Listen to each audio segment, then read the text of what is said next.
when you get into those crossroads of marriage, Uh-huh. how do you never navigate those without divorce? Because most times people like, I'm out, I'm done with this, I'm Hmm. not going to do this. Counseling don't work for me. Sure. Well, I think the most prevention is worth a pound of cure. Okay. So what that means is, as I'm evolving, if Hmm. we're married, we're Hmm. one. I owe it to you to share my evolutionary process. A lot of times, what happens is I'm changing and I don't tell you about it, right? But how do I tell you that I'm changing when I done made you a promise that this is what we were supposed to be doing? You believed in that, and the trajectory is completely different. Hmm.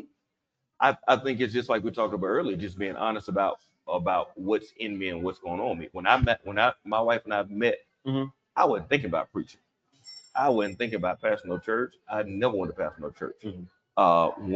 When we married, or when we started dating, I was in the streets. She was like, I found me a thug dude, and I was like, that's what you want. Later on, the Lord began to start working in my life, and I'm having conversations, about what's happening in me. Hmm. She was, and what I found is some of my conversation about what was happening in me caused her to start being more open to what God would do with her. Things that God was doing in her, she talked about it, and it goes back to being honest and transparent with the people I'm with. And so I'm saying all that happens up front. The Bible talks about Adam and Eve, they were naked and not ashamed. Hmm. What it means is I need to be in a scenario that I could be naked and not be judged about my issues because Hmm. we're different. If I tell you, you got this, I got that, and you make fun of it, then I'm gonna cover myself again. So I Mm. think in advance it's helpful to be honest about, hey, here's what happened. My wife and I have always been, because here's the thing too, bro.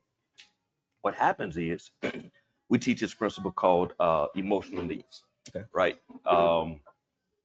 And it's a great tool called the emotional needs questionnaire. Hmm. And you and your spouse go through and you determine what are things that make you feel fulfilled.